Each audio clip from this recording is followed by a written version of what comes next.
a speeding bullet. If you only knew the power of the dark side. More powerful than a locomotive. Hulk! Smash! Able to leap tall buildings at a single bound.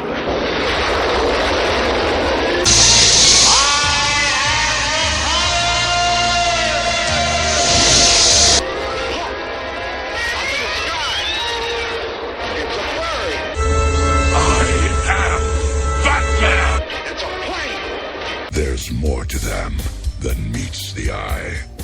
It's Superman!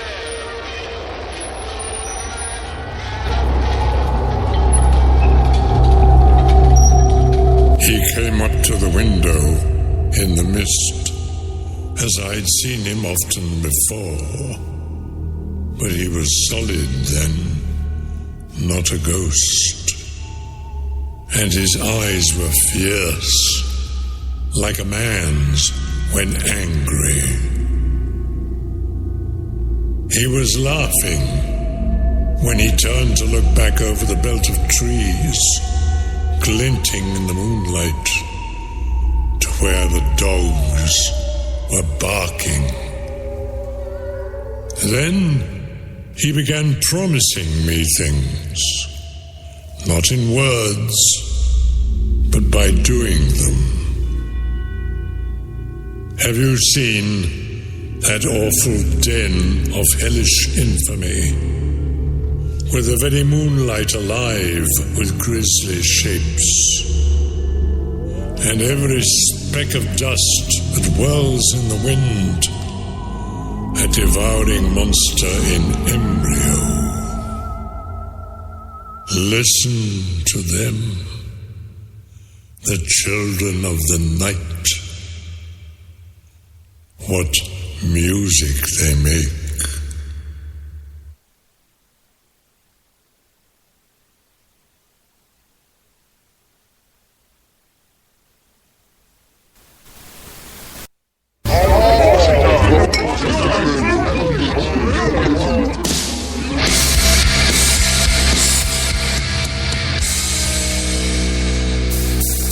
Standing all alone here in a tavern full of ghosts.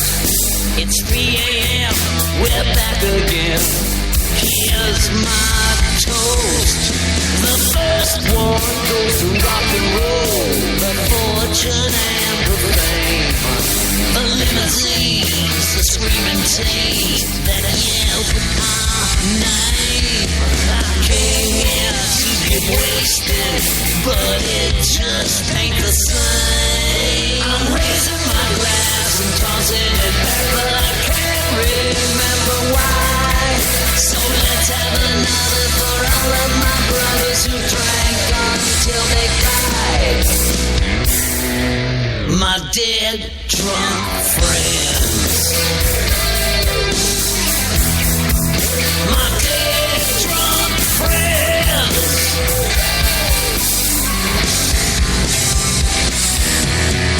Here's to all the women, the widows and the brides, the ones that we came home to, the ones we had to hide.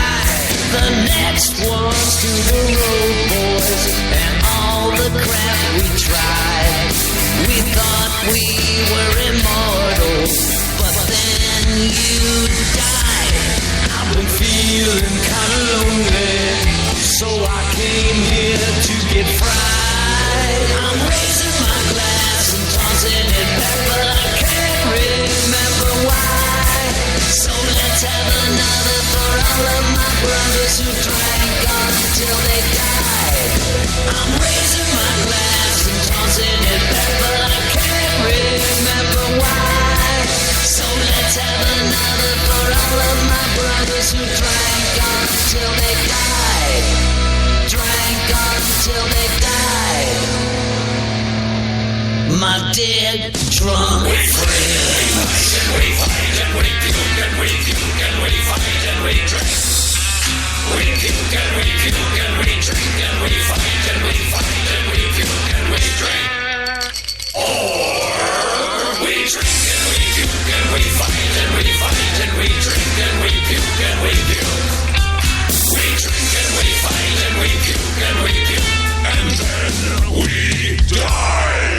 my dead drunk friends.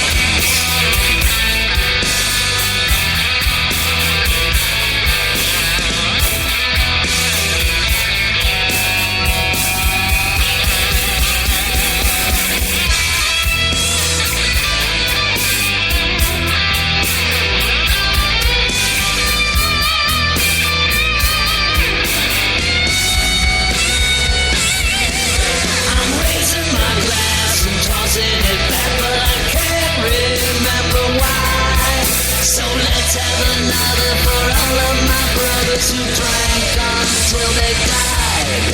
I'm raising my glass and tossing it back, but I can't remember why. So let's have another for all of my brothers who drank until they died. Drank until they died. Drank until they died. My dead drunk friends. Hey there, boils and ghouls. Chuckles the Clown here with the one and only George Garner across the table and Nurse Misery. And, of course, Tony Jones running the control thing. And I promised you guys that I would play some Hollywood Vampires, and I wasn't good on my promise for about 3 episodes. So this time we finally have a couple other songs to play for you tonight for some enjoyment. Hollywood Vampire is a great collation of musicians. I mean, one of them that you're going to be shocked about is, of course, the one and only Nurse Misery. Johnny Depp, of course. Yes, Johnny Depp. Who could have thought that guy can, he can rip a guitar like no other? You have Joe Perry as well, and Alice Cooper at the lead. Which, by the way, I got a frantic message a few weeks ago because on the last episode of Chuckle's Crypt, you said, coming up, we'll have Hollywood Vampires. And this idiot thought that you meant that Hollywood Vampires would be here in studio in West Warwick, Rhode Island with us. Do you think I would have left the studio if that was the case? I probably would have stayed to listen.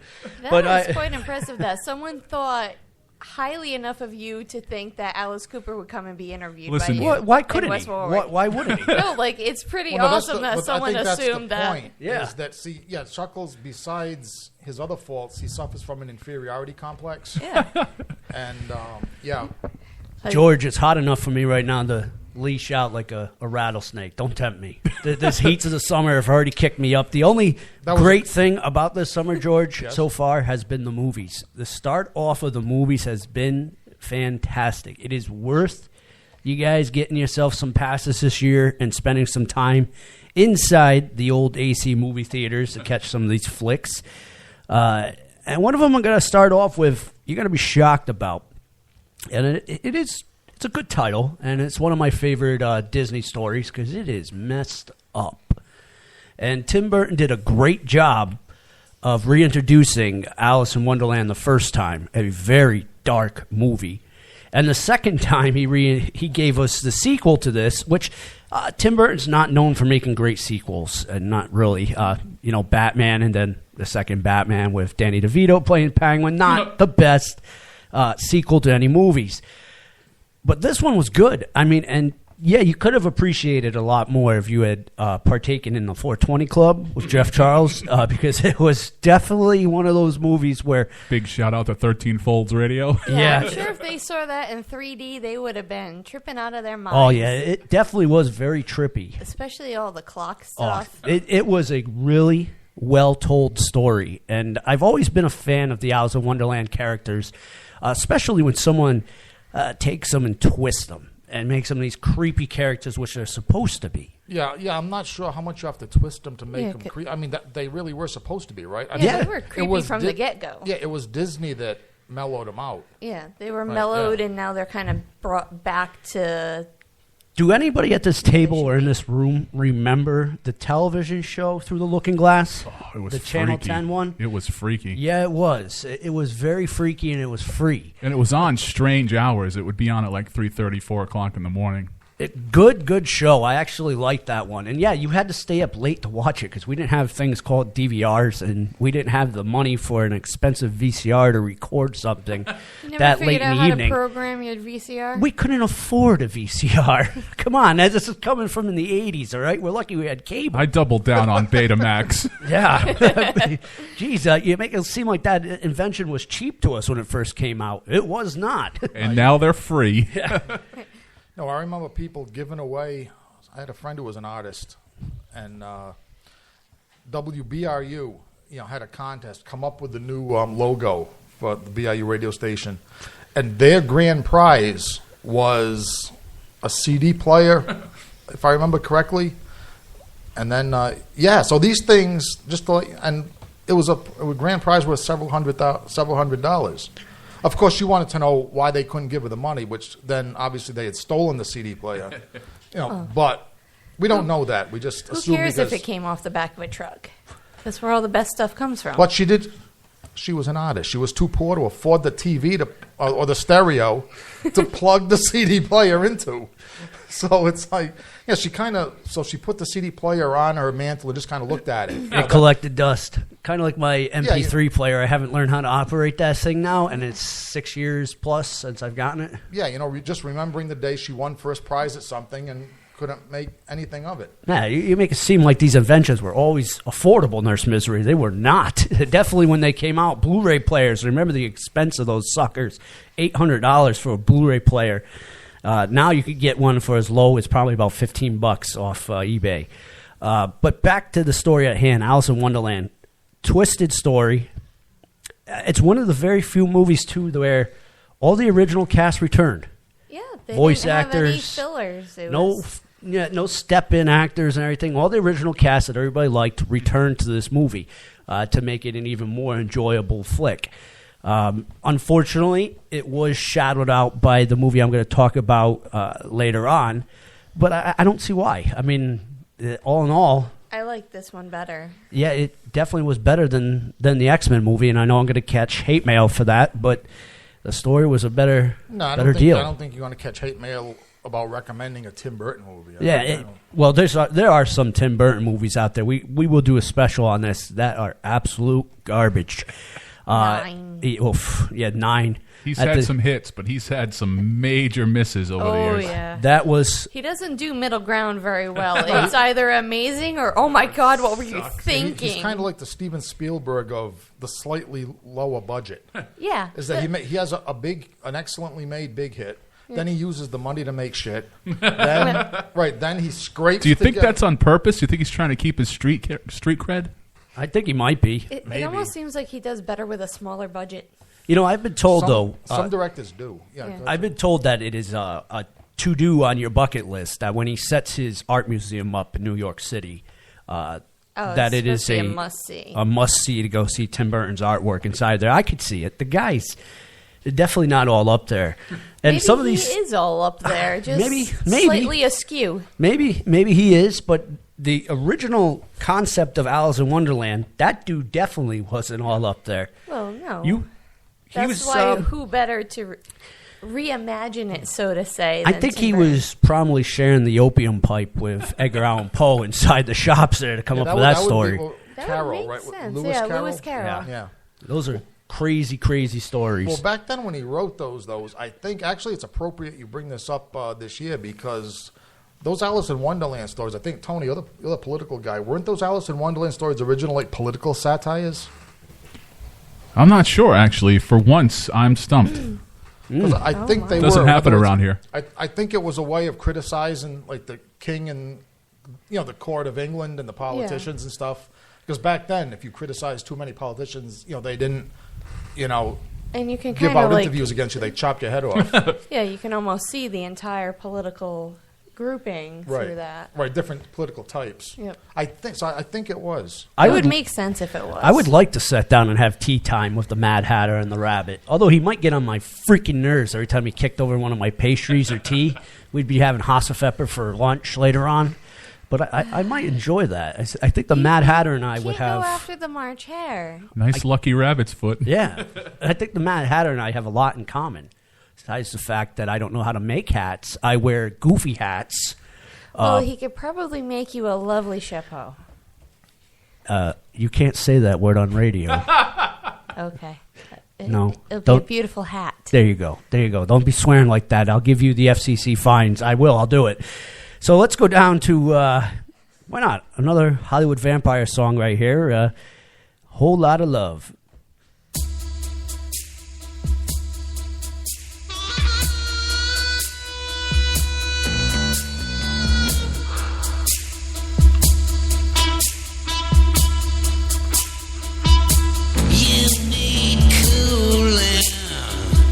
Baby, I'm not fooling. Let me send you back to schooling. Way, way down inside, you need it. I'm gonna give you my love. I'm gonna give you my love.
Yeah, a whole lot of love. They're from. By the way, that is not a song about some of my ex-girlfriends. You sure? Yeah. You okay, sure it about is. that? Yeah. I was gonna say some of those stories. That title would befit you well. Now, if you guys aren't catching on, most of these songs that Hollywood Vampires are performing songs of past artists that Alice Cooper or maybe some of the other gentlemen had drinks with and hung out with him. Original Hollywood Vampire crew. Really, I can't push his album enough. If you are an Alice Cooper fan, if you are a rock and roll fan, and you're tired of hearing the same old freaking remakes that sound like garbage, I think that's a nice word to say it. This isn't one of those. Pick this album up, support Alice Cooper, support Johnny Depp if you're a fan of his, and Joe Perry. And I always forget the other dude's name, and I'm very sorry. Yeah, you mentioned the guitarist, but there's got to be. I am so sorry. I forget the drummer and the other guy's name so many times. The other guy being the bass player, right? Yeah, I am so sorry for that, and I will come up with that info next time back through after our next music break. But Well, Nurse Misery could be doing a job. I forgot to bring up a very important information. Number one, today is the number of the beast. 666. All rhyme up. 10 years ago today, the movie The Omen came out. And I remember crossing that boycott path with Nurse Misery in front of a bunch of nuns. 10 years. The remake came out. Remake, yes. Yep. And I remember crossing that line, watching that movie, saying, well, this was nothing but a shined-up turd from the original. And but we still were there. That's how you really feel. Yeah. Yeah, that's why I wonder why you even brought that up. I mean... Well, because it is. All three numbers bring up 6, 6, and 6. It's the number of the beast. And very coincidentally, it is also Robert Englund's birthday. Happy birthday, Robert Englund. Or maybe not so coincidental. Yeah. And if you don't know who Robert Englund is and you're listening Shame to this on show, you. leave right now. I don't need your type.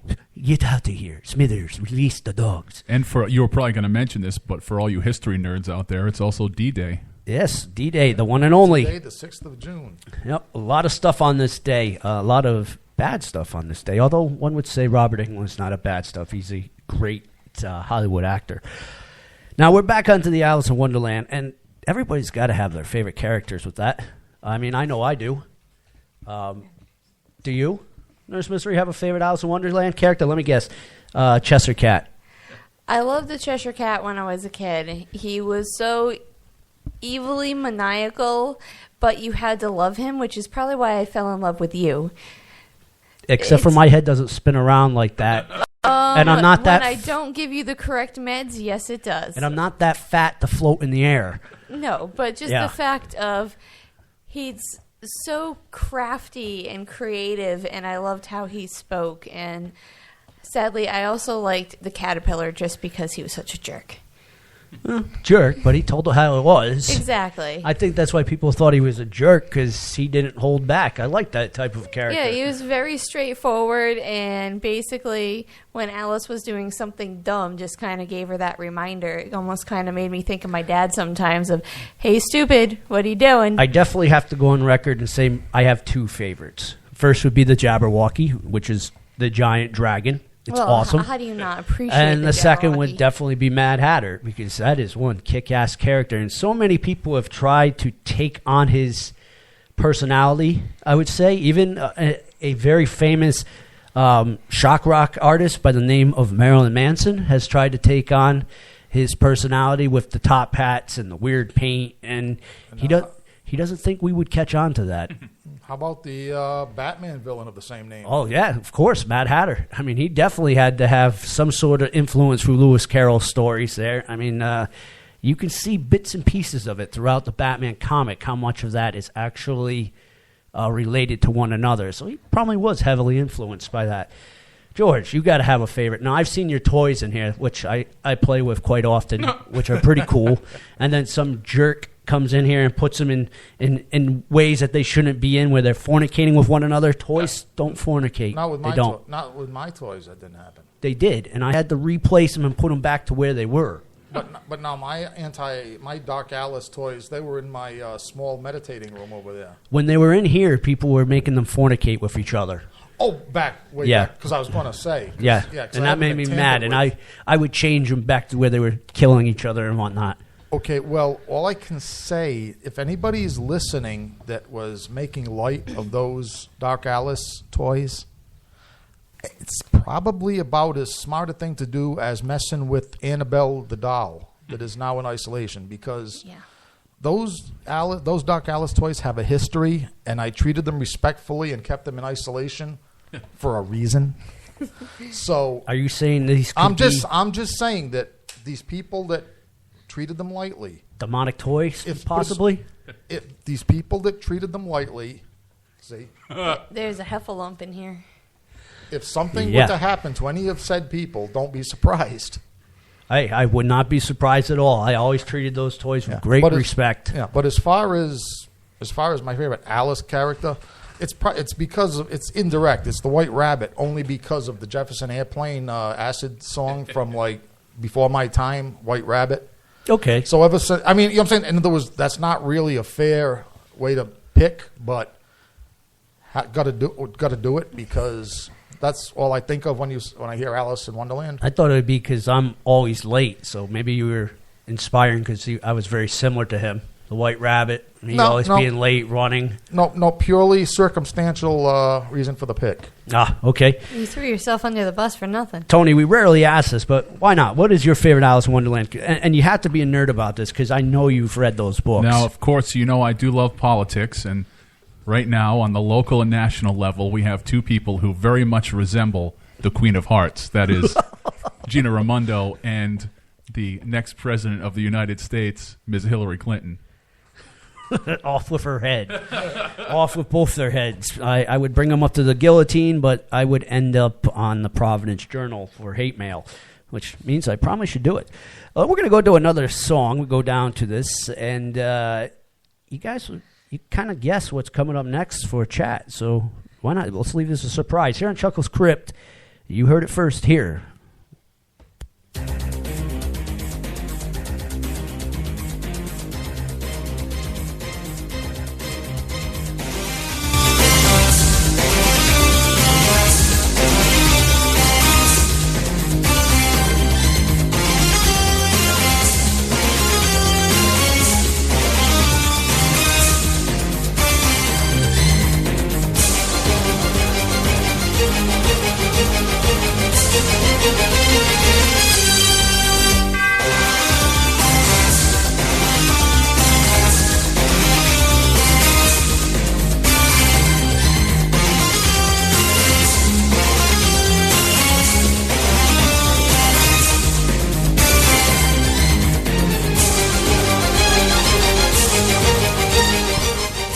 Now, I know a bunch of you, by the way, welcome back to Chuckles Crypt, Rhode Island Free Radio.org. I know a bunch of you just got really excited when you heard that music, because I always did. That was a treasured favorite cartoon of mine, and I still catch it and watch it on Netflix every now and then. And the comics when I was a kid were my favorite. As I grew up, kind of spread away from them. But not to the point where I'm going to boycott the movies. Never would do that. Age of Apocalypse. All right, I will go on to say it was decent. It was. It could have been better, but it was attention keeping. It was attention keeping. It was gory. It was very violent, which I was shocked about. This is something that's supposed to be directed towards kids, and if it had gone maybe one more step to the left, it would have been on the same level as Deadpool. Yeah. It was if you have little kids that are impressionable, I'm not telling you don't bring them because I'm an evil clown. I don't care what you do, but I'm going to say you might want to watch it first. Before the repercussions that come out of that are your fault, not mine.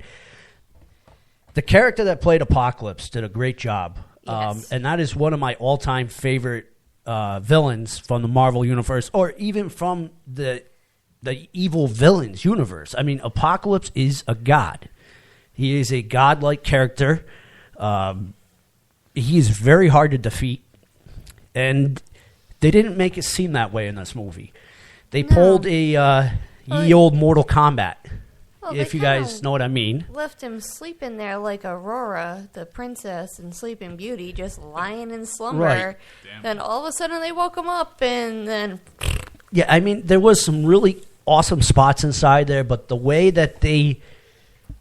defeated him and took care of him was very similar to the way that the X-Men battles went. It was quick. It was too quick, and it made this guy that's supposed to be this overlord, this god, looked like nothing. In other words, it was a wrap it up at the end of the movie type of thing. Yeah. And I think they could have waited for the epic battle a little too late. And I think this was one of those movies, again, where they could have made a sequel to it. Well, they didn't have to crush them in the first movie. You're exactly right. That's what you're supposed to do when you have an epic villain. Yeah, it should have been a two-parter. I mean, us as comic book fans, when has it ever happened in the first book that the epic villain, whether it be Onslaught, Apocalypse, Darkseid, Doomsday, when has it ever happened when they're beaten in one damn book? Yeah, well, this reminds me of Batman versus Superman. At the end, remember that last third of the movie that I hated, which we all agreed was and they just a waste. Crammed it all in there. Yeah, they crammed it all in there at the end, and they killed Doomsday off real quick. It's a very similar formula to this, and critics were smashing DC for this, and Marvel did the same damn thing. They wanted to say, hey, we can be stupid too. Yeah, watch this. And they did. They crammed too many characters in this one, and they killed it off. Yes, it was a decent movie. Will I end up purchasing it? Probably not. I won't add that to my... It's not necessary to own, but it was decent enough to watch. But I could have watched it at home on Netflix and saved $9. Which, if you're from Rhode Island, by the way, we have found this awesome movie theater in Lincoln. Yeah, the one in the Lincoln CW. Mall. Screw you, Showcase Cinemas. It's only $9 to go see a movie, and that's for, period, $9. And they have like cheapo sessions on Tuesdays and Thursdays. So Showcase Cinemas, unless I'm bleeding and I can't get to CW, we're not coming back. Yeah, you have lost my business. And now, does that come as a former Showcase Cinema employee of which job you jumped over the counter and walked out of? Well, yeah, but stealing the uniform, like, just like the cheap. It is aspect of ourselves. And you know the thing is too is like the CW movie theaters, they're nicer. The seats are bigger. They got stuff behind you. Yeah, you can like put the little arm up if you want. And less white trash from surrounding areas visit it, so you don't have to worry about someone running in and shanking you while you're watching X-Men, stealing your juju beads. Yeah, I mean it was a nice experience, and the CW will get my business once again for probably the rest of this summer as far as movies go. Now, if you guys are looking, before we go down to a song, if you guys are looking for something to do this weekend, there's a lot to do. And I'm going to start off with this, and then later on Nurse Misery will talk to you about a lot. If you missed the Time Capsules comic book sale, I'm sorry. I wasn't here to advertise it. But it was this past weekend, and it was awesome. It was incredible. And you missed it. 50 cents comics and $3 soft covers. I mean, there were some really good books that they were selling. And that same weekend, the Toy Vault had a warehouse sale. So if you were a nerd with a little bit of extra money this past weekend, you were pretty much freaking out. It gets better, Mr. Jones. Rubber Chicken. Now, you guys know how I feel. I heavily support them. I show up to the free comic days. They are... as well, they're doing a sale this weekend coming up. It's actually 3 weeks in a row they're going to be doing sales. And that is 15 North Main Street, and that is in Bellingham, Massachusetts, and 029019. Now, they're going to be putting a sale on their DC Comics this week, overstocks past couple of years or even like recently. They're going to be at 50 cents each. Wow. I mean, that's pretty damn cool. I definitely recommend going there. They are a great bunch of people to deal with. And then towards the end, there'll be some more coming up. They have June 17th and 18th, all Image, Dark Horse, and Dynamite and independent comics will be dirt cheap. And then the 24th and 25th and 26th, we will have sidewalk sales with complete comic sets from $5 each, of course, and depending on weather by staying update for Facebook pages. That's really good. That's making comics 50 cents. You can't beat that. That's what I'm talking about. 50 cents for a newer book. I mean, good. You know how much those newer books go for now? Average between $3.99 and $5.99. Yeah. It just makes the dealers at the comic shows look even more ludicrous when they try. Yeah. And they do. And you never want to buy at a Comic-Con again. I'm not supporting these guys just because I love them. I am supporting them because they're good business. Even when they do Comic-Con, they have really good deals when they're there. We have dealt with facts where we've tried to get those hologram books and someone was trying to charge us way what they shouldn't have. Price. and said, try finding these somewhere else. And I walked around the corner to Rubber Chicken, and there the same damn books were for $2 a piece. Now, in today's technology-saturated world, why would you even try to rip people off? Because they can turn their back, go on Amazon or eBay and find the proper price. I mean, why would you even try to screw people? Yeah, there's no such thing as a challenge saying try to find these somewhere else because yeah, we will. With very little effort. Yeah. Especially at an event as large as the Comic-Con when there's like 50 comic dealers. But we're not even talking an event anymore. We're talking about just in general. Right, you're standing in front of that moron saying try and find them somewhere else. You can do it on your phone in 30 seconds. And then you just turn it around and show them. Yeah, be like, look at this. This guy only wants 50 cents for the thing you want. All I know $10 is for. the old saying is still holds true. May the buyer beware. Now, before you guys get off the X-Men subject, I wanted to see your thoughts on the fact that the feminists, and I use that in air quotes here, the feminists are actually boycotting the new X-Men movie because of a billboard and a scene where Apocalypse is choking Mystique. The feminists are going nuts about this. And I see this. And I didn't even think anything of it. Now, people, you guys are reading too much into things.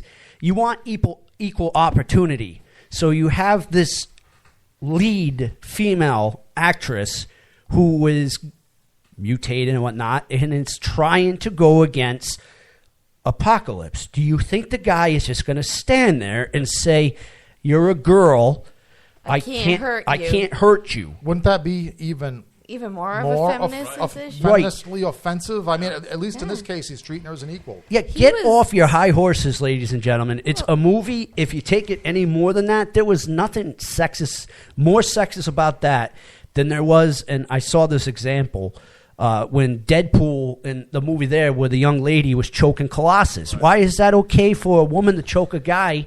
And then it happens the same thing over there on a movie. It's a movie. Yeah, but I think it's because women enjoy sexual asphyxiation more.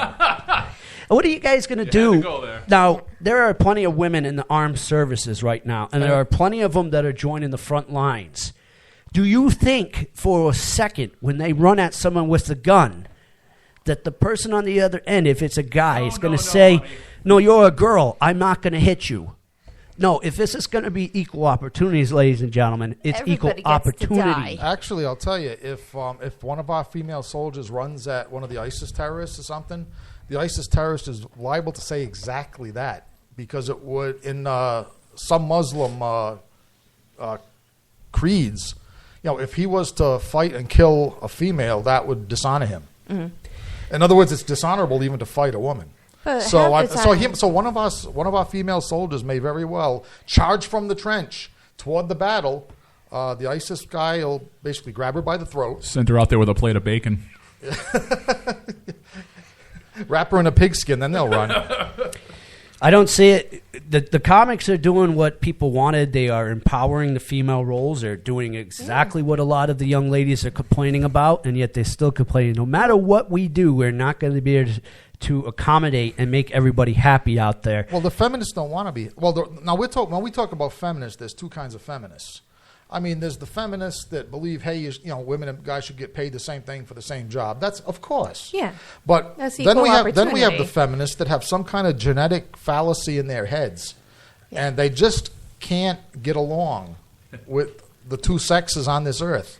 They're kind of in between. I definitely think that's the case here. I think they all need to live on Themyscira. The old saying, just go away. If you don't like the movie, why would you go watch it? Now you know there's going to be females in X-Men. Now I've followed that comic book since I was a kid. Yeah, but shouldn't you be happy that Apocalypse saw her as enough of a threat where she was one of the major threats, because major powerhouses? She was a major threat. He went after her. It's that simple. Would it be better? Shouldn't that be empowered? Now, were they complaining because he was choking her? Yeah, yes. Had her by the throat. Instead of maybe bending her over and violating her to death? Yeah, I mean, he had no weapons on him. What was he? He had nothing to stab her with. Well, no. See, if he stabbed her, that would be phallic symbolism. Exactly. Then they'd be screaming about that. These are the same young ladies that get upset when they see a woman wrestler getting in the ring with a man wrestler, and the man ends up beating the woman, and they say, well, it was sexist because the woman actually didn't stand a chance. These are those same folks that are doing this, people. You ever notice, too, you just got to ignore them.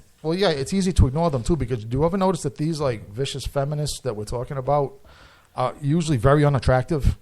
I mean, it's very easy for me to ignore them. You know, I don't. Who wants to look at them? Never mind, listen to them. I don't deal with any of them, so that's all I'm going to leave it at. Let's go on a more positive side of stuff, and another really powerful female character we're going to bring up in a second. But another surprise for you guys here on Chuckles Crypt, Rhode Island Free Radio. I think this song will get you up dancing, and you'll know what's coming up next.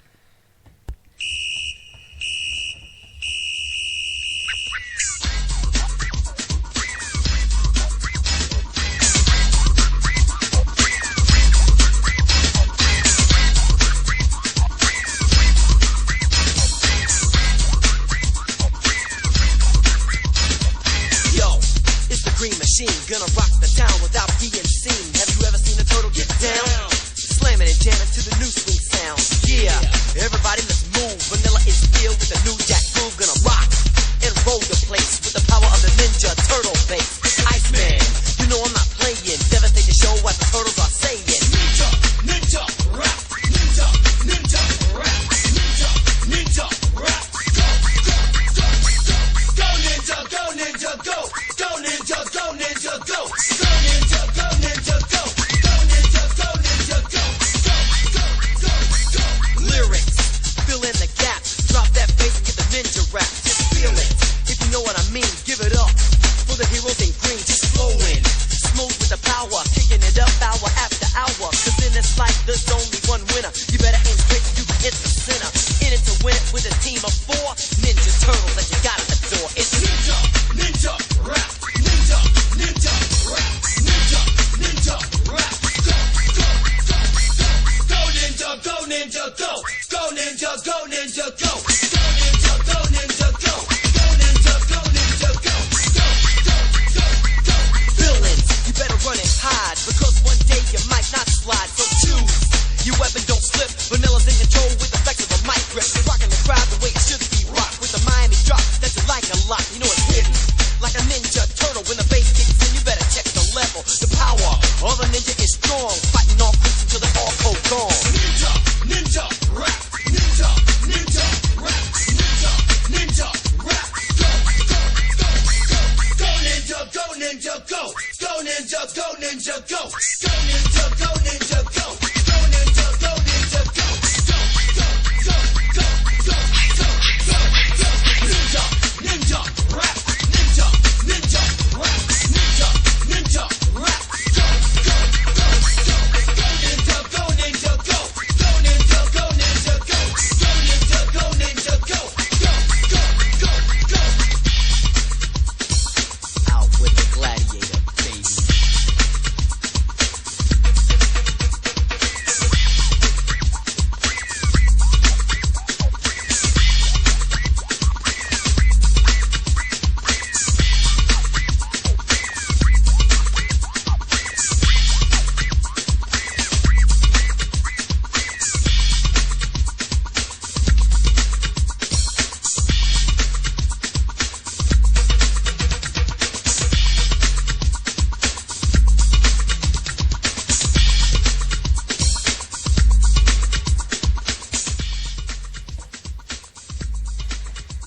I'm going to try to bring this up as short and sweetly as I can, because coming up, I want to play the full song for you guys. The Hollywood Vampires School's Out, and it's combined with another Brick in the Wall. Very good song, and I think you guys will enjoy that.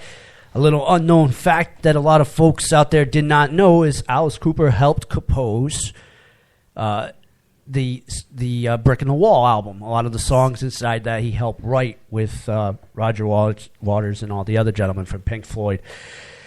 Now, you got it. I just played Ninja Rap, which means I am going to be talking about the new Ninja Turtles movie. And if you guys haven't seen it, I'm not going to spoil it too much for you. All I'm going to say is this is the Ninja Turtles 2 that we should have gotten when we were kids. We were definitely screwed out of it with that Razor and whatever the heck that other thing was. We were screwed. This one was awesome. It was. And a lot of people are going to say, that is not how Bebop and Rocksteady were made. And I'm going to say, I don't care. It was awesome that they were in it. Seamus was hysterical as Rocksteady. They were comical, which was great because they were always comical in the cartoons. The gentleman playing Bebop was great too. Oh, and Krang was outstanding, although it was that typical Michael Bay Transformer thing with the Technodrome. Yes, that did come in, and the typical explosions, yes. And there's even an Easter egg in there, one or two for the Transformer fans out there. I really enjoyed this movie, and I couldn't help but to keep staring at Megan Fox's ass. If those jeans got any tighter, I don't think she would need to be wearing them. Did she play Bebop or Rocksteady? I wish she was playing Bebop with my baloney. But wow. No, she played April O'Neil, which is a very powerful character in the Turtles world. And what do you know? She was getting beat by foot soldiers. So I guess the foot soldiers would be they'd be feminists. I guess they're over there kicking her and knocking her down, and then they're trying Bebop and Rocksteady were trying to do bestiality on her. This is what you get for showing your boobs in your butt. We're gonna beat you up. Yeah, so I guess that's feminist. There you go, ladies. Go boycott the Ninja Turtles. When you're taking your kids there to watch it, you can boycott the fact that Megan Fox is probably 3 times more beautiful than you ever will be. That's what it is. It's just ugly woman envy of attractive women. That's what this whole bottom line thing is. I think you might be right. Oh, there goes my hate mail. Ding, ding, ding. There it goes. No, I enjoyed that movie. The great thing is they're directing my hate mail at you. Yeah, so. I enjoyed that movie fully, and I will see it again before it leaves because I don't think it's going to stick in the theaters very long because it is a fan favorite movie, and it's definitely a fanboy type deal. I'll stay in there for a little bit. I think the kids will like it. There were actually a lot of little girls in there with their moms. That was shocking. A lot of young ladies in there. The time we went, there was a lot of young girls in there with their moms. And the greatest thing about this movie is thank you. Someone finally gave Kevin Easterman the credit he deserved for making his product. There was a spot in the movie where they say, "Where are the Ninja Turtles from?" And something is mentioned, New Hampshire. Now, if you guys don't know, Kevin Easterman is from New Hampshire. He's a New England boy that was mostly responsible for making the Ninja Turtles. So they gave him credit, which I thought was really, really cool. And I know I went by this, and I gave them the stink fist and said that they were going to suck back yonder with the CGI, and they did a really good job with this again. I mean, the textures and the animal and everything, they look pretty good. I will say Bebop and Rocksteady were definitely goofy. They're definitely on the cartoonish side. Very cartoonish. They were realistic cartoonish, but they were cartoonish. And Krang was definitely cartoonish. And the gentleman that played cartoonish. Raymond's older brother there from... Everybody Loves Raymond. He voiced the Krang, which was kind of So was it cool. foam rubber suits or was it all CGI? No, it was all CGI'd, and you could tell, but they did a pretty good job. Well done. I highly recommend that you guys go see that movie. I'll talk more on that later on, so I'll give you guys a chance to catch up. I really have to plug some of the stuff that's up and coming, and I really want to play this last song. And I'm sure you guys are excited because up next, the Haunted Cabaret is coming up, and with it being Robert Englund's birthday and 666, I will be inspired. I'm sure this is going to be a good one. Not like it always is. It is always one of my favorite shows here, not just because I'm here, but because I'm no longer the villain. George Garner is.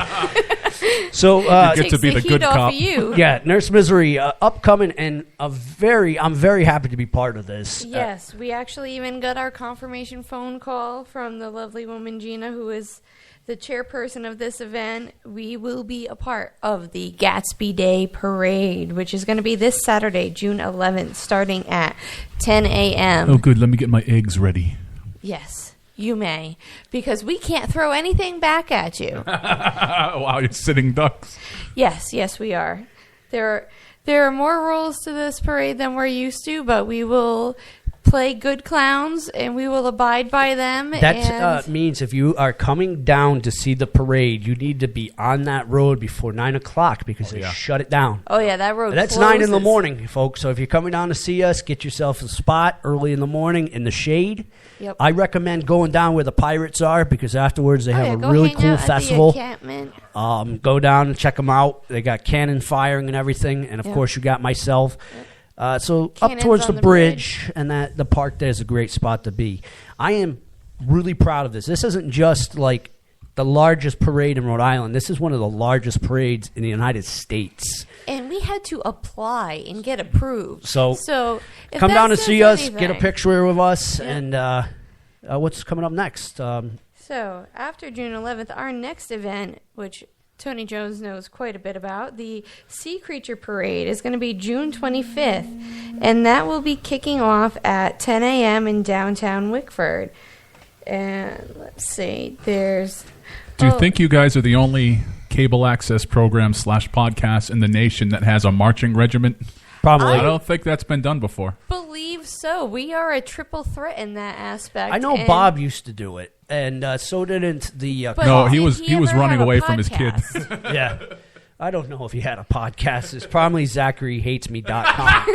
Wow. So that was probably his podcast. Wow.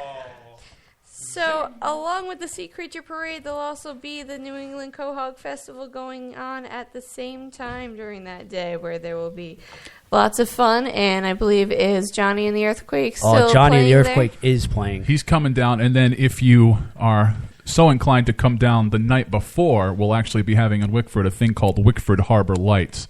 Now, I can't say that it's like Waterfire because that'll get us all sued, but it's an event called Wickford Harbor Lights. And you're less likely to get stabbed in a water fire. That's true. I definitely would make that a point to go. There'll be water and there'll be fire, and it'll be fun, so be there.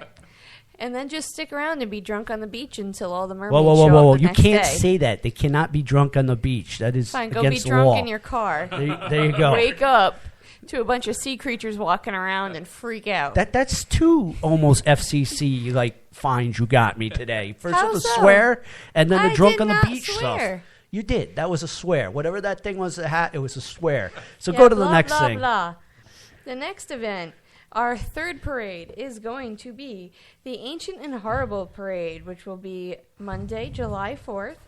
And they have a road race in the morning at 9 a.m. from the Trepatchit Union Church. And I believe the parade kicks off at 4 p.m. There is still some limited information on their website. Yeah, it's about 4 o'clock. So they have a carnival as well down there during the weekends. Sometimes some bands. I don't know what's going on with that as yet. Just out of curiosity, and not that anybody listening to this cares, but I care, what do you think your total number of brand building impressions is throughout those 3 parades? I mean, it has to be at least 100,000 people. I hope so. between all 3 of those parades, If yeah, not more. easily. You know the worst thing though is I can go see those 100,000 people and I'll get 3 people that'll tune in. But that's 3 people I didn't normally get. So Now, you know, my pyramid scheme is part of my brain is turning right now, and I'm thinking if we could get each of those 100,000 people to send $1 here to Rhode Island Free Radio.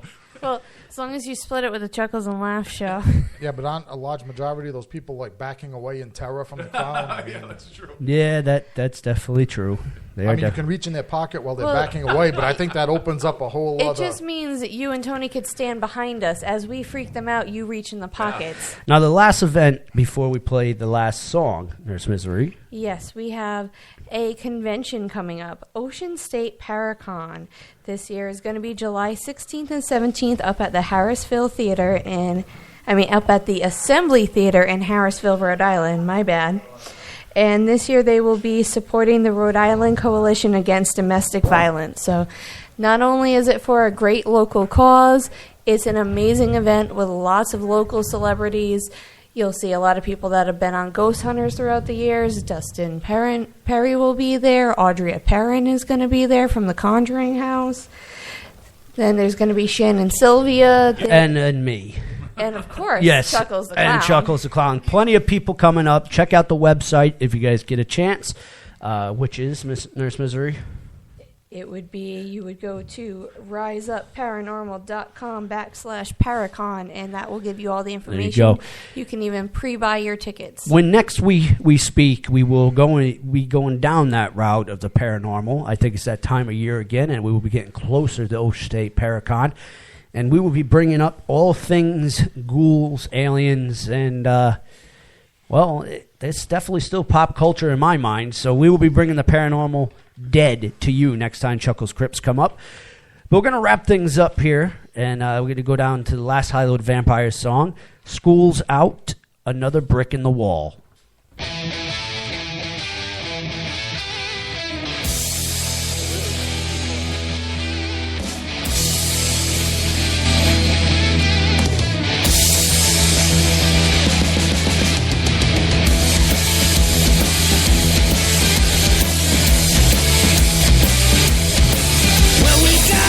Choice.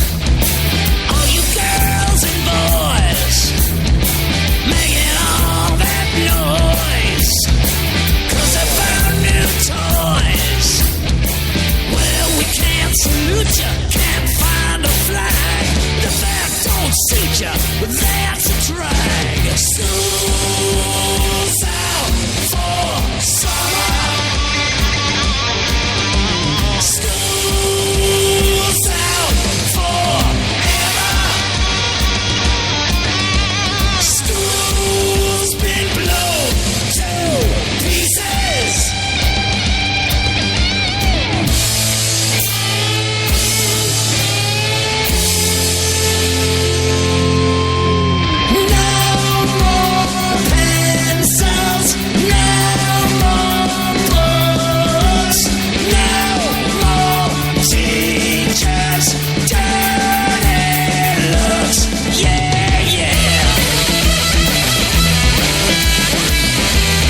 Listen to the sound of footsteps in the dark, to voices that may not be quite human, to the sound of screams in the night.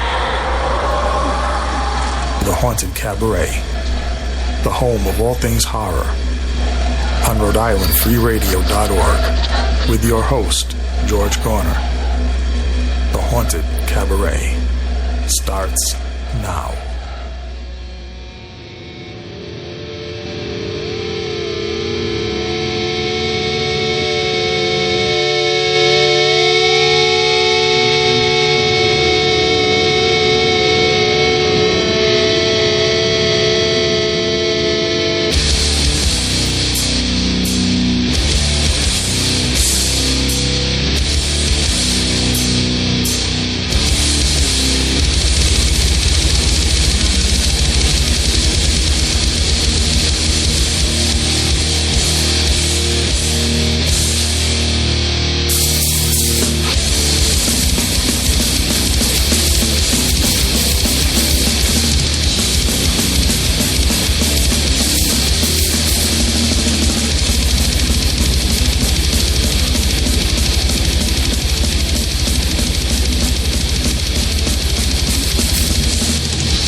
Alright, that was All Guts, No Glory, Exhumed, here on the Haunted Cabaret. I'm your host, George Garner. Across from me, Chuckles the Clown, Nurse Misery in attendance, our producer, Tony Jones. You know, it's funny, some of the newest guidance in the radio industry is calling for ensemble casts to host radio shows, something we've been doing here for many years. One of the best ensemble casts right here on the Haunted Cabaret. Once again, setting the trends. Absolutely. And, you know, in a way, you know, there's been ensemble casts for years, too, because they just didn't give them credit. Yeah. Right? It was one idiot and, you know, taking all the credit. But, I mean, you don't produce a radio show without a quality producer, without, well, basically without people watching your ass. Wait a minute. That means you're Howard and the rest of us are the Whack Pack. Do I want to assume the mantle of a modern-day Howard Stern? That's a loaded question, Mr. I'll tell you, Bonner. from a moral point of view, I have no problem with it. I don't know. Is Howard Stern still fresh and invigorating and exciting, or is he? Yeah, you know, Howard Stern is in his late 50s, and he just married a girl in her 30s. I mean, I don't know who would do that. Who would do that? Who would even think of it? I haven't done it yet. I have like 5 good months in me yet. I'll tell you, I sat down here to do the show, and I wasn't quite sure what I wanted to lead off with. But then, the unseen power that looks out for the Haunted Cabaret, indeed all our shows here on Rhode Island Free Radio, walked in. The muse. Thank you, Tony. The dark, moronic muse. I just sat here patiently awaiting you. Not that the power looking out for the Haunted Cabaret is moronic. I'm saying the power that looks out over our station sent in a moronic muse. And the moronic muse is in the form of this dopey-looking woman that hands me a card saying, no HPV mandate Rhode Island. Now, I don't know, I thought that had something to do with hepatitis or HIV or something. I'm all for that. You know, if we can have less of that here in New England. Yeah, that would be great to have less AIDS, less... Stay out of Mardi Gras. Yeah. That's fine. But apparently what it is Rhode Islanders, and by the way, as of next week, I will no longer be living in Rhode Island, so I won't be a Rhode Islander anymore. But for the time being, I'm included in this nonsense. Rhode Islanders against mandated HPV vaccinations. Now, if somebody gives me the definition of HPV, human papillomavirus. Okay, now that is the virus that's supposed to do what? That I have to double check on. Is that the one But that I gives remember the girls? name on Is it. that the one that gives girls cancer or something? I believe it has something to do with cervical cancer Okay, risk good. being higher. I was hoping it did, because now we have the reprehensible spectacle of this female who walks in here, who has probably long ago been vaccinated herself against everything under the sun by her own thoughtful mother, who walks in here and is protesting the idea of vaccinating her female children against cancer of the crotch. Now, I don't know what kind of... I'm glad she's not my mother. I mean, my mother, when I was a kid, when I was a young child, she vaccinated me, and she gave me a copy of H.P. Lovecraft to read on my 6th birthday. That was... And, then she brought me to a Black Sabbath concert. That was my mother, okay? My mother didn't try to kill me by inducing some kind of cancerous growth in my nether regions. Yes, because it can also affect men in a much slimmer factor. You mean They're trying it to can happen. vaccinate young boys as well. Okay, because the point being that my mother, didn't try to kill me by giving me cancer. she wanted to give you the healthiest life you could have. Now I assume that is this some kind of plot of the born again Christians? I know the HPV vaccine came out more recently. It's one of the newer things. It came out when I was in my late teens. But now that I'm looking at this card, which will be burned on an altar as soon as I finish this show, now that I'm looking, it seems to me that I remember hearing a radio program on one of our rival network radio shows about this, and it was something about the Christians were upset about it because they said immunizing women or young girls against this HPV thing starts giving them ideas about their sexual regions and could promote underage sex. Sweet. I've heard that because... does that sound familiar to you, Nurse Misery? Yes. Because there's some people that are like, oh, well, now that they know they're safer because sexual activity can, I guess, they're safer, be a part of it. And they're safer from getting cancer as a result of sexual activity. Yeah. Not safer from getting AIDS, hepatitis, gonorrhea, syphilis, herpes. Any of the list of STDs. Right. All those STDs are still potent and alive. Yeah. But apparently, yes, because it makes young women immune to getting cancer of the cervix. Yeah, these people are lobbying against it. I don't know. And I'll tell you, and they say that the haunted cabaret rituals are cold-blooded and inhuman.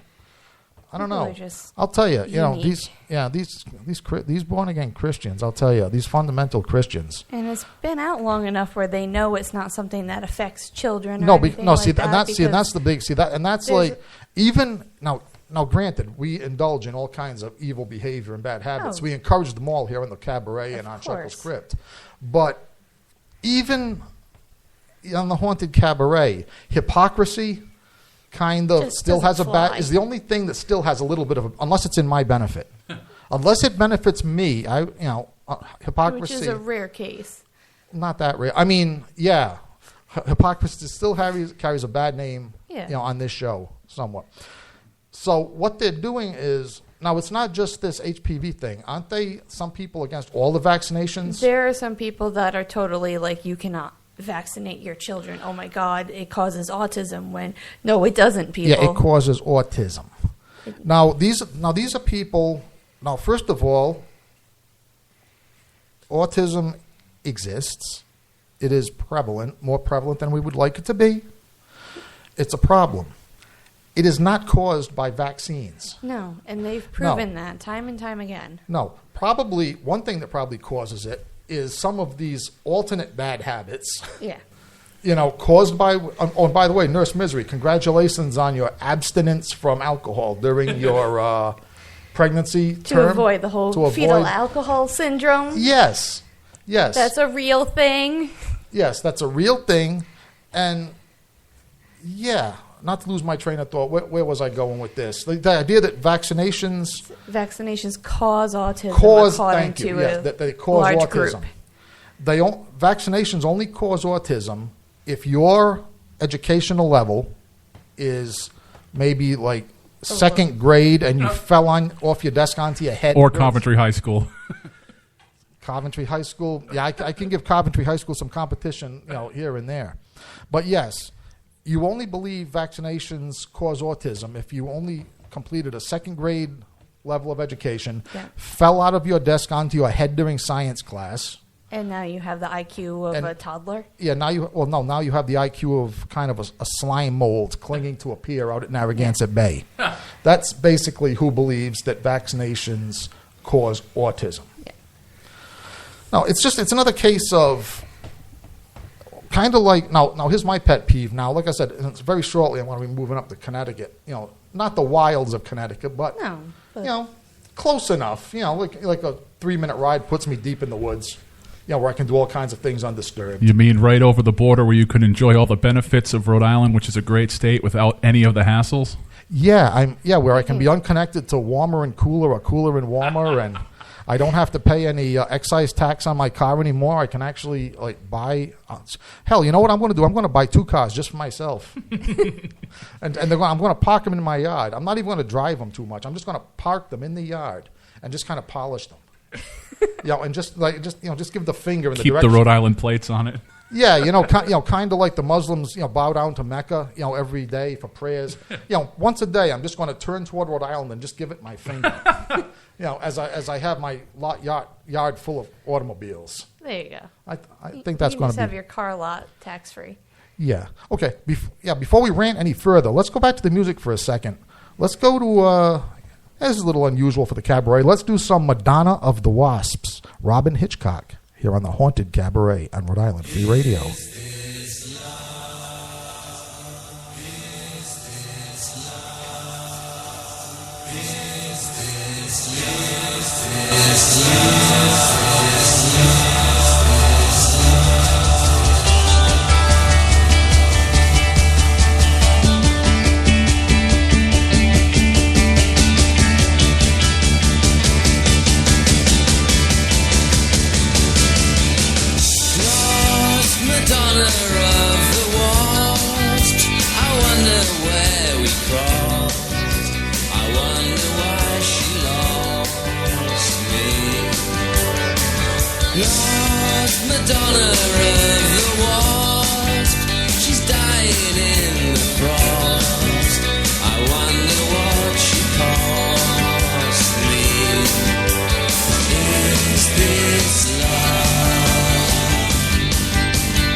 All right, we are back. That was Madonna of the Wasps, Robin Hitchcock. And Chuckles, as at the tail end of that song, you just made an announcement across this table that shook me to the core with excitement. What is it? The fabled and legendary Amityville Horror House is up for sale once again. And I'll repeat in a disgusted tone of voice what I just repeated to you off air. I just bought a house. You should have waited. You could have gotten it. It looks like it's listed at close to $1 million. It's $850,000. Okay. Okay. Plus, maybe out of price range. I'm about $800,000 short. And it comes with all the ghosts and demons you want. So. Okay, the now portal to hell is awesome, but yeah. Now I'm not sure. I think that might belie the entire Amityville legend right there. I mean, the whole idea of the house being priced dirt cheap because nobody would buy it because it was possessed and haunted and all the rest. I think that can put the last nail in the coffin to the Amityville horror story right there. Yeah, you have the notoriety without the haunts. Yeah, I'm looking at a picture of it now, and it doesn't. It doesn't look the same. I'm looking. at It all. doesn't even look like the same house. No, they've done some add-ons. They to switched the around the side. windows specifically so people would stop driving by. It looks like a 2-floor ranch house with porches ugly. coming off. Yeah, it. because that legendary fanlight window, was that just something they did for the big Roger Corman movie? Or No, was those lights were in the building, and Those were original. and they boarded them up. And this does not. This looks like a nice house in Newport. There's no. I'm wondering if is that even the right picture for the listing? Yep. It's the picture attached to the article, at least. I know, but what I'm saying is that I'm saying did Yeah, they put like the maybe exact we can house in find the the listing? retail It or says- the realtor listing. Let's see if I can find the source of it, but I'm pretty sure that's the picture of the house. Okay, but it is. And okay, I see it from the. I see the side profile now. Yep, Yeah. that's it. Yeah. Wow. Okay, now here's the thing. Speculation, right? I wonder. Now, I host the Haunted Cabaret. I enjoy all things horror. As I've said to Chuckles, I'm not shy about this. We have a difference of opinion. When it comes to the supernatural, I am an avowed skeptic. Not a closed-minded skeptic, but an avowed skeptic. I wonder what my reaction would be. You know what I'm saying? Were I literally living in the beast. to move in there and live in it. You know what I'm saying? I mean, would my skepticism hold up? Or I just want, that would be an interesting experiment. Or in spite of all my rationality, once I was in there and the lights were out. Would your mind just wander? Exactly. I mean, it'd be a battle between the intellect and the subconscious. Jeez, I might do this just for the hell of it. You can schedule a visit to the house right now. Oh, my goodness. I might do It's just. a conventional open house. It says schedule a visit right underneath request info. I might just do that just to seem like I'm interested. Walk through there with my recorder and then walk out. You know what, though? I think they're probably on guard for exactly that. I think if any of us in this room were to show up for a showing of that house, I think they probably wouldn't let us by the front gate. They would ask, "Are you pre-approved for $850,000? And can you prove it?" Yeah, let us see your last paycheck from the Trump organization, If they ask for a pre-approval letter, and/or we're your doomed. pre-approval letter from your grandfather's inheritance. But if we just play we're expecting and we need a larger home and we're looking to relocate, maybe we can coax our way in.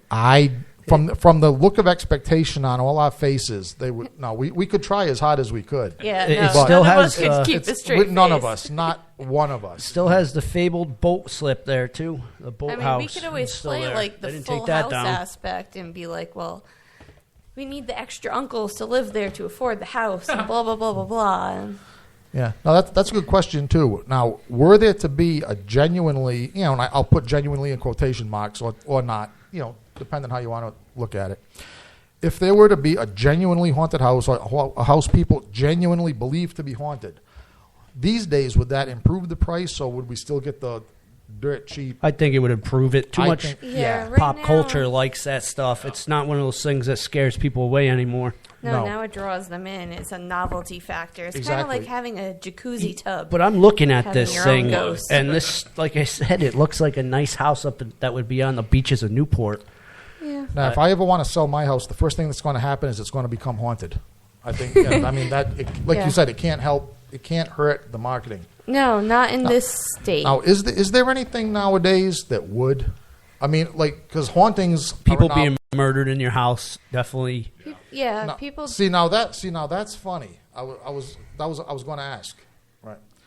Yeah, that's funny. Now, haunting Is okay. right, is okay. That's cool. But right. gruesome But murders? a gruesome murder. Now, does anybody but me sense a disconnect here? Yeah, it's a little... It's one and the same. You're right. No, right. I mean, you know that and I know that. But I'm just wondering, what does that say about people's, what would you say, beliefs about the supernatural? Yeah, they're okay. Or their thoughts on pretty much anything? Or people have thoughts? I think it comes down to the fact where the murder is definite. It's there. They got paperwork on it and everything, whereas the ghost stories are all word of mouth and ears and cameras or whatnot. So it's so much you're getting attracted to the thought and the theory of the ghost being there versus the reality. Reality, there was 12 people butchered in the living room that you just stepped into. Right. And the blood stain is still soaked into the carpet and it won't come out. Right, which tells me that people, that even ostensibly believe in the supernatural or believe in ghosts, believe in demons and so on, that belief might be thin. Yeah. In other words, they believe it on some level. They want it to happen, but they don't. They want it to be true, but... They don't want to live in it. Right. Right, they want it to be true for the same reason that people want, let's say... I won't pick on the Christians, but I'll mention angels, right? Yeah. People want ghosts to be real the same reason they want angels to be real, the same reason they want extraterrestrial visitors to be real. Mm-hmm. It just adds more, like they're bored. It's something to believe in. They're bored, and it's something, it'll add more to life. Yeah. There's just a little something more than their miserable job. That's why I never really had a full-time miserable job. So this way I don't have to believe in extraterrestrial aliens to have a good time. But I think that's what's behind it. That's what I think people, their belief is really thin in anything, paranormal or supernatural. Now, to your point, and speaking of Connecticut, this Saturday, June 11th, in Connecticut, folks are actually being invited out to see Annabelle the doll. Yes, they are. Annabelle the doll of Ed and Lorraine Warren fame, apparently and supposedly locked up in their occult museum because it is too dangerous to have any contact with other human beings, except apparently when you need to pay your mortgage or your rent. Because, as Tony said, June 11th, it is on show. You can have your picture taken with Annabelle, the evil doll. Now, even though Annabelle's the most famous one, there was a series of supposedly demon-possessed toys throughout this period. But Annabelle kind of just is the most well-known one. Yeah, I mean, there is, and movie aside, because the movie didn't really present the Warren story. I mean, I'll tell you, I read the Ed and Lorraine Warren book, Demonologist. And I will say that, you read that book, with, after dark, with in a chair by lamplight. I'll tell you, there is something uniquely scary, even to somebody that's read as many horror stories as I have. There is something uniquely scary about the image of a Raggedy Ann doll kneeling in a position of prayer with 3 drops of blood on its face. Yeah. I mean, I get a shiver right now. Haunting. That is creepy. Yeah, I mean, I don't know. I guess when they made the Annabelle movie, though, they didn't want Raggedy Ann to be, they didn't want to use the Raggedy Ann because of copyright or something, or. I don't know if it was a copyright issue or if they just thought the doll they created the was porcelain doll would be scarier, which would be a really stupid decision in a long line of decisions by movie studios, because not honoring the story. Not honoring the story, and I just watched the movie Annabelle a couple of nights ago. As a matter of fact, so the timing is good. It was by the numbers, I thought. Yeah. If you guys saw it. In other words, okay, this, then this, then this, then this. Yep. The end. Okay. And I mean, and yes, they made the face sinister and everything. Yeah. But no, that's the easy way to do it. And they copped out. Yeah, the movie didn't really get the job done. At least they didn't completely sell out and contact Hasbro and get a line of demon dolls made. Yeah, it wouldn't work. That's why they didn't do it, because it wouldn't work. I will say this: Annabelle and I tend to hang out a couple times at the paranormal conventions, and I've sat her on a chair. Uh-huh. And now this is the real Raggedy Ann Annabelle. Yes, I will set her on a chair, and she's done up just like the original Annabelle doll. And dogs and animals will go right by it. They'll look at it like, "Oh crap, what is that?" And they go by it. It's the stupid people that come up to it and say, "Oh, look, it's Annabelle." And they start shaking its hand. Now, what if I really did have the real Annabelle? Would you come up and shake the damn thing's hand? You would, but most normal people would have. And I'm floating now. They have some reserves. But the dogs were smarter than the people. The dogs are like, I don't know what that is. Hell with that. I'm out of here. Yep. Right now you're saying that at where was it? Was it Comic-Con you had it? It was at Washington State Paracon last year. Last year, and at the Paranormal for Paws. All right. So what you're saying, just so I get it, so you had a duplicate of the Raggedy Ann Annabelle. Yep. Yes. Okay. Presented it as the real thing. Yep. Okay. First of all, you're a fraudster. Yep, I am. But it is interesting, yeah, that was the reaction. Yep. First of all, that people, again, see, the belief is thin. In other words, this thing is supposed to be under lock and key, locked up when it can't hurt anybody. And people are foolish enough to think he would be able to get his hands on it. Right, a guest at the convention has it on his knee. And isn't charging any money. Any money, and they think it's Annabelle. Yeah. Right, so, again, yeah. All right, let's go back to the movie. Not the movies, but the music. Let's go back to some genuine creepy stuff. These guys aren't kidding. Dimmu Borgir, Dreamside Dominions, one of the clown's favorites, here on the Haunted Cabaret on Rhode Island Free Radio. I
All right, that was Binu Borgia, Greenside Dominions, here on the Haunted Cabaret on Rhode Island Free Radio.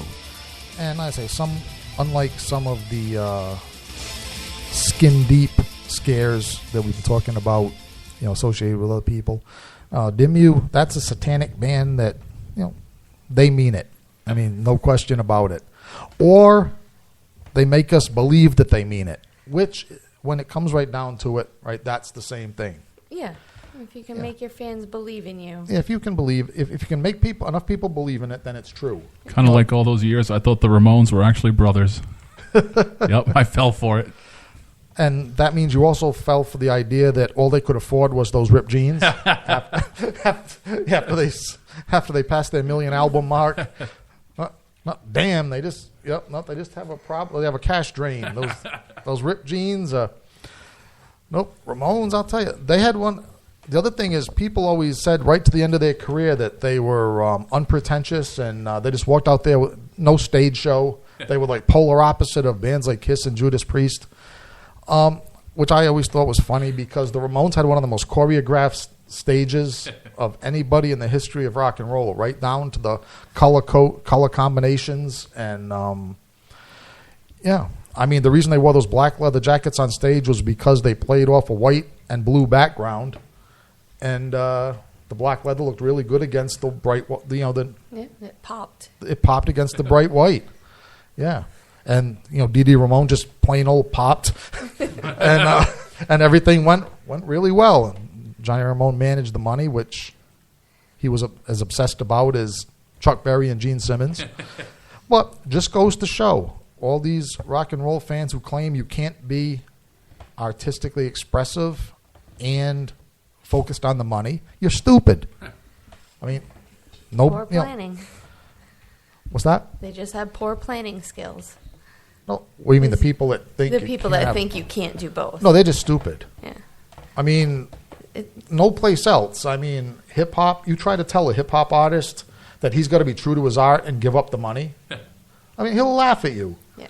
Country and Western guy. You go to the fair. You see one of those. Ladies or men folks there, singing about adultery and drinking and all those other fine country western themes. You think at the end of the day they're going to say, "Nah, sorry, I'm going to pass up on that moolah." Expressing myself was enough. And just kind of give the money back to the fair to pay for cleaning up the manure and so on. Yeah. No, you think they're going to do that? No. No. Only rock and roll. I think it was Jay-Z that pointed out in one of his interviews that only rock and roll people, and that would be, whatever you want to call rock and roll, rock, metal, folk rock, whatever. People that actually play instruments. People that actually play instruments. There you go. Yeah, there you go. Well, aside from the country western dudes. Yeah, they're the only ones foolish enough to buy the music business, and that's where it came from, by the way. The music industry back in the day promoted the idea that you couldn't be true to your artistic principles and make a lot of money. Yep. Which justified them paying these artists, barely enough to get by on and survive. Yeah. That's where that came from. Just enough to pay for the tour bus gas. That's where the whole thing came from, the music industry itself, to justify not paying rock bands what they owed them. And it's come down to us to this day. Well, okay. Me, myself personally, the only problem I have with that is that it makes Tony Jones and the Cretin 3, it makes our job a little harder, making the money that we're entitled to. That's the only problem I have with it. If you want to be that dumb, go ahead. But that stigma still lives, and it's hard to get past. Right. I mean, it's one of the few stigmas that still live. I mean, there's that stigma. The only stigma I can think of that equals that is maybe the do-it-yourself publishing thing. Now, when I say publishing, I mean the printed word. Mm-hmm. Because in music, as we all know in this room, do-it-yourself is a noble enterprise. Yeah. I mean, if you record your own music, if you market your own CDs, market your own T-shirts, and make money at it. And the same thing with filmmaking. Same thing with filmmaking. Exactly. It's a noble endeavor. Mm-hmm. For some reason, and this came to mind recently because I was at one of the conventions and the the New England Horror Writers Society, or whatever they call themselves. Yeah, they and you could tell that it was obviously everything on their table was self-produced. I mean, there was no professional publications there. Ugh. Which then I said to myself, well, maybe that's part of the reason. Because yes, we do it yourself in music. Yes, you do it yourself in film. But that doesn't stop us from coming up with a professional quality product. Exactly. You know, for some reason, maybe the written word self-publishing world, you know, they feel that they've absorbed the stigma to such an extent that they feel like they can't publish anything that looks professional.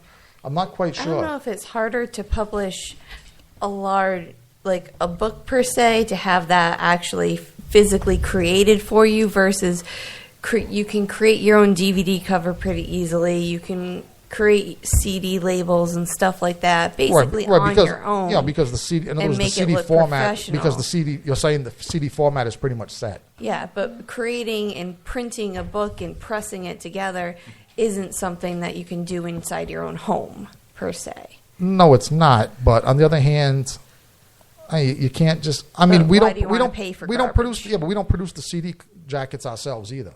I mean, the CD cases, I should say. Yeah. You know, you send the artwork to the appropriate place, and they return a bunch of CDs, and Yeah. Yeah, but all these. So I looked around this booth of the self-published horror. It didn't make me want to pick up any. No. But I said, you know what? So I picked up. And now the writers themselves. Let's touch on this too.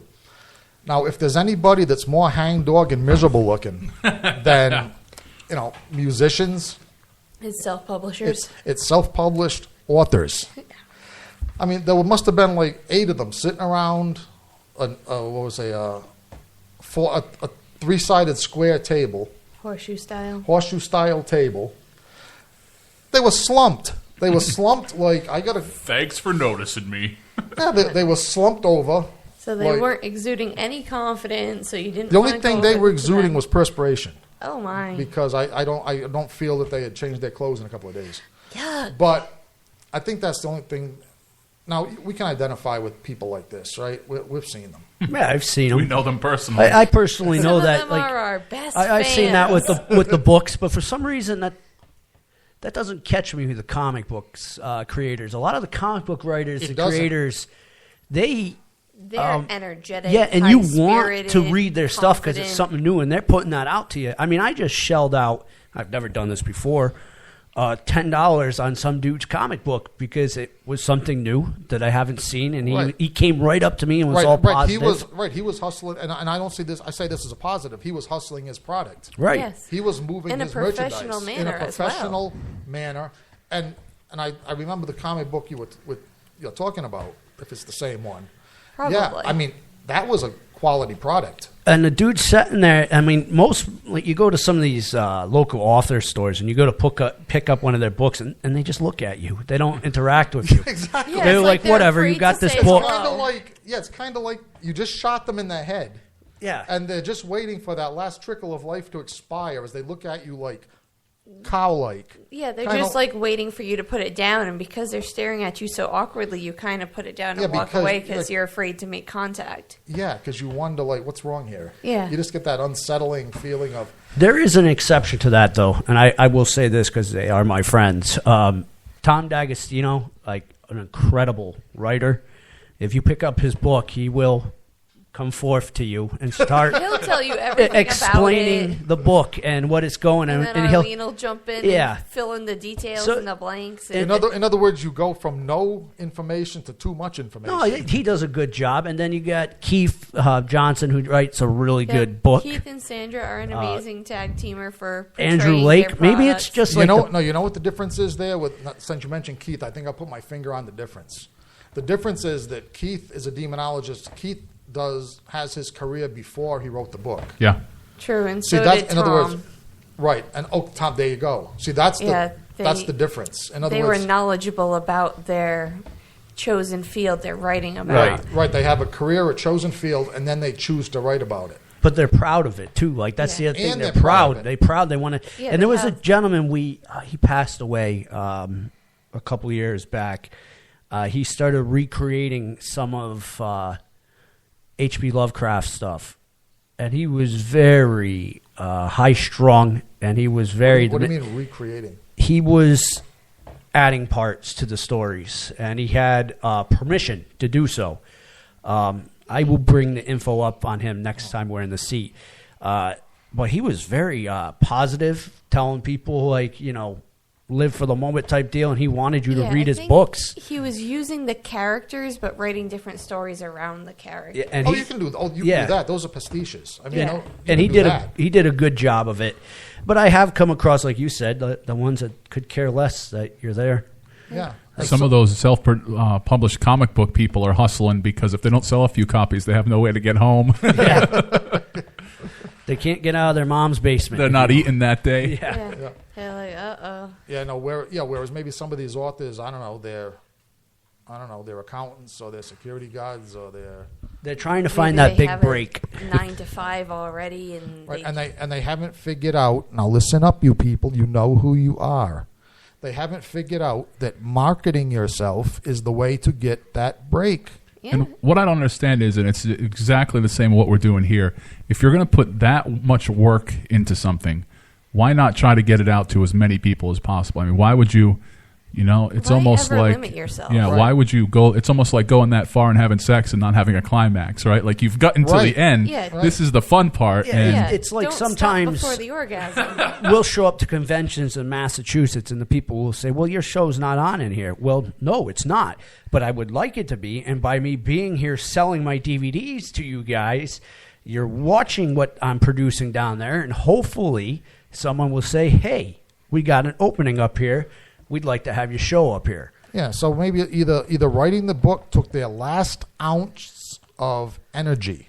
Yeah, they're just nothing but slumped slugs of mashed potatoes now because this masterpiece they wrote, which is probably about a vampire biting a little kid or something we've seen it a million times before. But It bit my gerbil. But the gerbil vampire, actually not a bad idea for a self-published book. It'll just make sure they don't come out of that. Oh, it's going to be that kind of gerbil vampire. Vampiric flatulence. Yeah. But yeah, either they've exhausted themselves emotionally, or else maybe they're afraid Mom was right all those years while they were writing that book for 10 years. Yeah, and that's finally true. got it done. I mean, it depends on the people you have in your life too. If you're in a situation where everybody keeps telling you that you suck, eventually you start to believe that you Right. suck. right, and resisting that psychic you suck took up they wrote the book and then resisting the energy took up all their remaining energy, and that's why they sit there waiting. Or the only alternative is that they believe they've written a masterpiece and that somehow psychically The book will sell itself. we're supposed to know somehow that it's amazing. Right, that this Jabba the Hutt imitation is sitting behind the counter with a stack of books in front of him and a pen waiting to sign them. And we're supposed to know that this is Like the the- greatest book since The Shining. We're just supposed to know it's like this. that diamond in the rough, just sitting there waiting to be Right. discovered. Right. Now I understand the tendency. I mean, I understand the what would you say, the not tendency, but in other words, I'm basically self-taught to be an extrovert. Okay? Mm-hmm. I mean, there are moments when my introvertness from a young age comes back to haunt me from time to time. So I understand, especially, and I've done sales. I've done door-to-door sales. Talk about horror, right? Oof. Now, steeling You're a yourself to brave walk up to man. a door that you've never been to before, with knowing that you have a product that's going to be a hard sell, That could be get a door slammed in your face. and get a door. Right, very big. The percentages are, and for you to knock on that door, right? I understand that. Same thing as one of these That authors. anxiety say, has to okay, be you so got high. you got this product, and you got to basically shove it down people's throats to get them to take a notice of it. The difference is, guess what? I knocked on those doors. Yeah. I I mean, mean, if you If you're at a convention per se, you paid for that table, you paid for your gas to get there, you're going to pay for at least one meal sitting there. I think you're making them cry right about now. If there's a convention ongoing and they're listening. It's like, just man up. Oh, I've seen up, it. so to say. And this is totally true. Like going to these cons, the people that come up and say, "Oh, I didn't sell a damn thing. This convention sucked." And this goes for like books, artists, whatever. If you are listening to me, I walk by your booth and you're sitting down almost camouflaged in the curtains. And then you wonder why the guy next to you who's getting up, interacting with the people, is selling more stuff. Well, because he's interacting with the people. That goes for the celebrities, too. I mean, you'll get the celebrities that'll sit there and say, "Oh, this con sucks." Well, the people don't really know who you are. Yeah. And the ones that do, you're not interacting with them. Or you're just conveying a negative emotion. Yeah, I mean, it's guys. It comes. The money is not going to come to you. You have to go get it. I hate to say it, but it's almost like being a carnival barker because most people don't bring the credit card to one of these cons and just go ham for the weekend. Right. They have come with $40, $50, $60 worth of spending money, and that's it. They're done when they're done. Right. So you have two tasks at a con. Yeah. You have to interest the person in your product, whatever that might be, and you also have to establish a contact with this person that will see you through further after the con. Exactly. In other words, you have to be able to contact this person on social media and say, "Hey, Chuckles, this is so-and-so. Remember we were bullshitting at Comic-Con, and I got something else now, or I want to invite you down to this other thing." Or I mean, you got to be able to do that. So your job is make contact and follow through.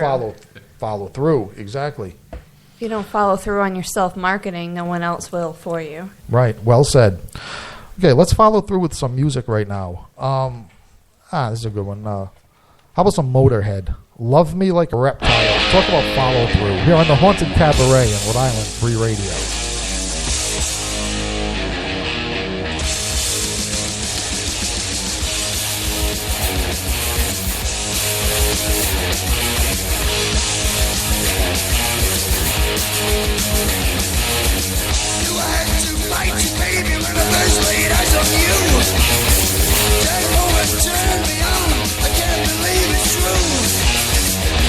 And I like to watch your body sway.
All right, that was Motorhead, the unmistakable sounds of Motorhead. Love Me Like a Reptile here on the Haunted Cabaret. And as much as I love Motorhead and as much as I love Lemmy, as a person very familiar with reptiles and the keeping of reptiles, I must tell Lemmy that the electric eel is not a reptile. Don't you have a large scar from a reptile?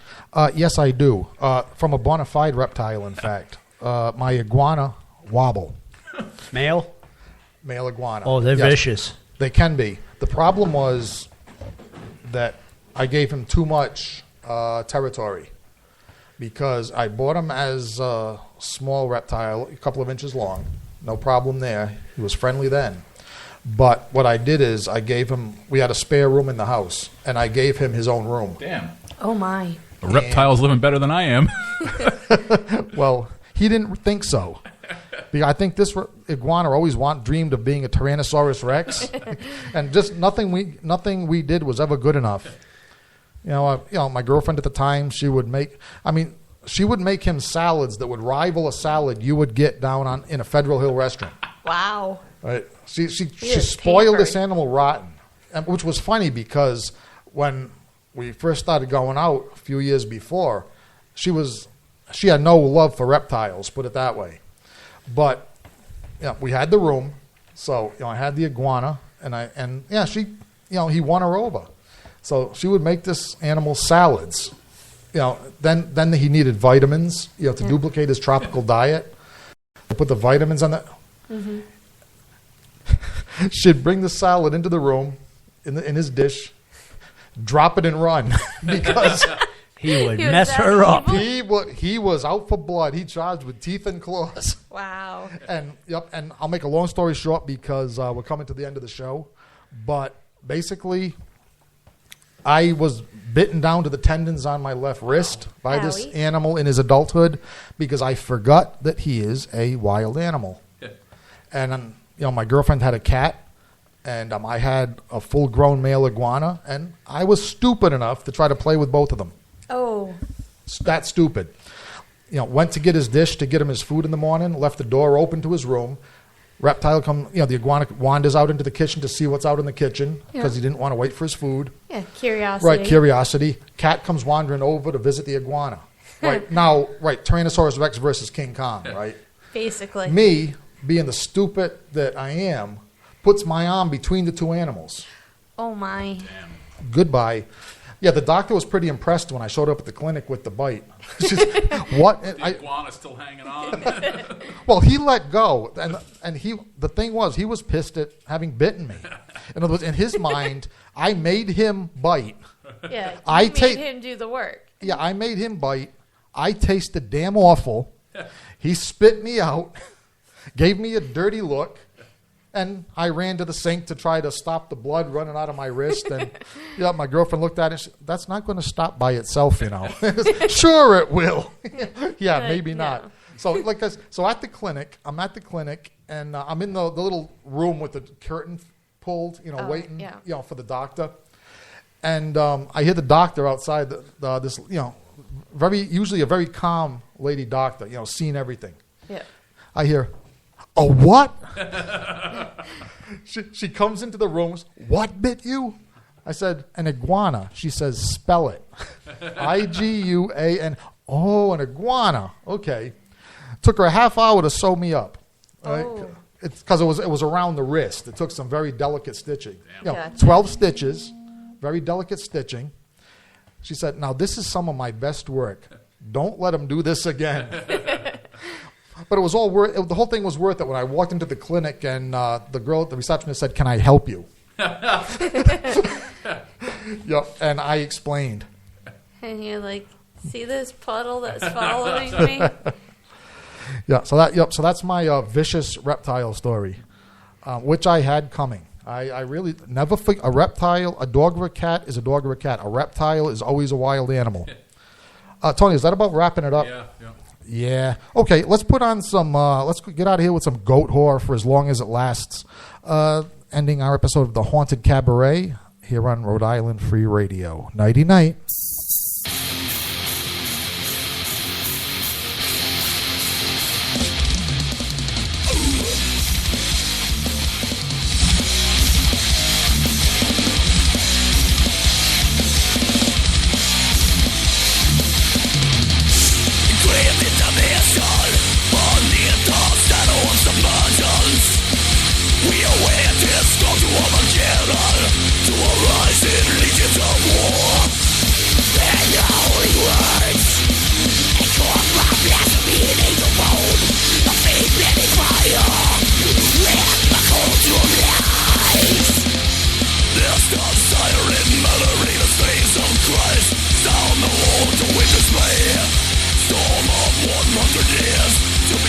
knows my tidal waves.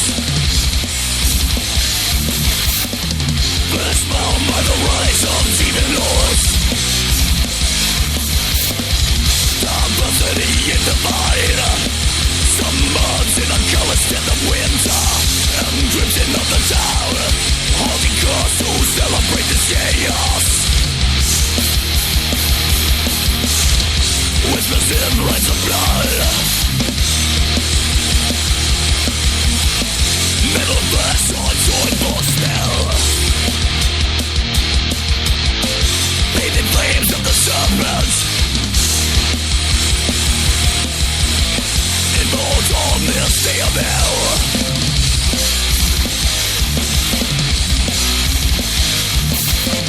Rising legion raise the war. Gun by the taints of death and soul.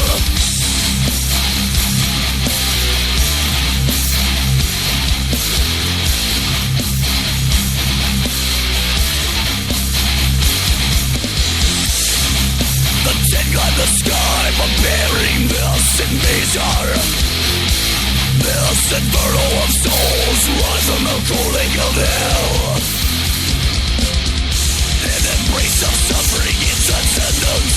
In front of the knowledge of evil, the black heart in honor of the fallen.